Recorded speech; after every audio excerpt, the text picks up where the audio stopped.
எமது விவேகானந்த சமுதாய அறக்கட்டளையானது இல்லங்கள் மற்றும் சிறுவர் காப்பகங்களுக்கான பங்களிப்பினை வழங்கும் முகமாக அவர்களுக்கான விஷட உணவு, விஷட தினங்களில் அவர்களுக்கான உடை வழங்குதல் போன்ற செயற்பாடுகளை எமது புலம்பெயர் உறவுகளின் அனுசரணையுடன் நாம் நடைமுறைப்படுத்தி வருகின்றோம்.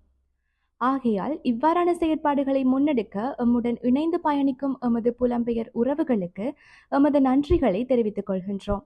அதன் பிரகாரம் ஆரியம்பதி பிரதேச செயலக பிரிவிற்குட்பட்ட புதுக்குடியிருப்பு பிரதேசத்தில் காணப்படும் ஜீவானந்தா பெண்கள் காப்பகமானது 13 சிறுமிகள் மற்றும் 10 முதியவர்களை உள்ளடக்கியதாக காணப்படுவதோடு அம்மாணவர்களுக்கான வகுப்புகள், வாழ்வியல் பயிற்சிகள், அவர்களுடனான விஷட நிகழ்வுகள் என பல்வேறு செயற்பாடுகளையும் நாம் முன்னெடுத்து வருகின்றோம். அனைவருக்கும் வணக்கம். என் பேர் தங்கமலர். நான் திருவோணமலையிலிருந்து இந்த ஹோஸ்டலுக்கு வந்தேன். நான் 9 வருஷமா இந்த ஜீவானந்த ஆசிரமத்துல இருக்கேன். வீட்டு கஷ்டத்துல இங்க வந்தனா உண்மையிலேயே நான் இந்த முறையே எழுதுறேன். ஆனா எனக்கு இங்கிலீஷ் பாடன்றது ரொம்பவே கஷ்டமா இருந்தது. இந்த விவேகானந்தா சமுதாய அறக்கட்டளை உண்மையிலேயே இந்த இங்கிலீஷ் பாடம் இந்த எல்லாருக்குமே நல்லபடியா விளங்கப்படுத்தியிருந்தது. நிறைய விஷயம் எனக்கு இங்கிலீஷ்ல தெரியாம இருந்தது. ஆனாலும் இவங்க இந்த இப்படி இங்கிலீஷ் கிளாஸ் வச்சதுல எனக்கு கொஞ்சம் பிரயோசனமா இருக்கு. லெவல்ல கொஞ்சம் இங்கிலீஷ்ல எஸ்என்டால் எடுக்கிறதுக்கு. அது மட்டும் இல்லாம எங்களோட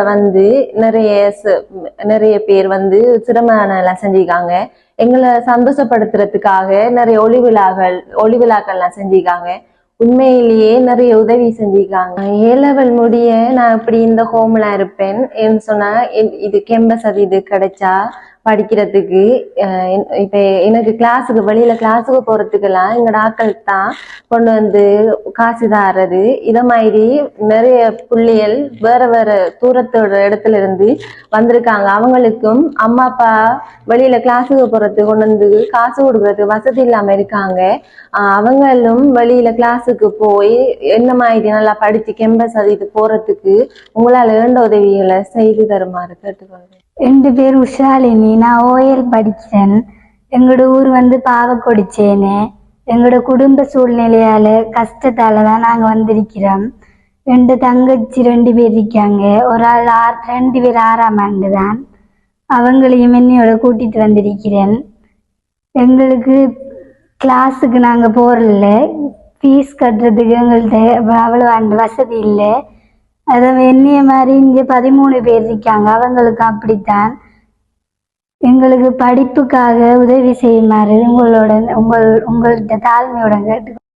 தாய் தந்தையரை பிரிந்த நிலையில் குடும்ப சூழ்நிலையின் மத்தியிலும் இவ்வில்லத்தில் வசிக்கும் மாணவிகளை பொறுப்படுத்து மாதாந்தம் அவர்களின் கல்விக்கு அனுசரணை வழங்குவதன் மூலம் தாங்கள் முன்வந்து செய்யும் சிறிய பங்களிப்பானது அவர்களின் எதிர்காலத்தில் பாரிய மாற்றத்தை ஏற்படுத்த வல்லது என்பதில் ஐயமில்லை.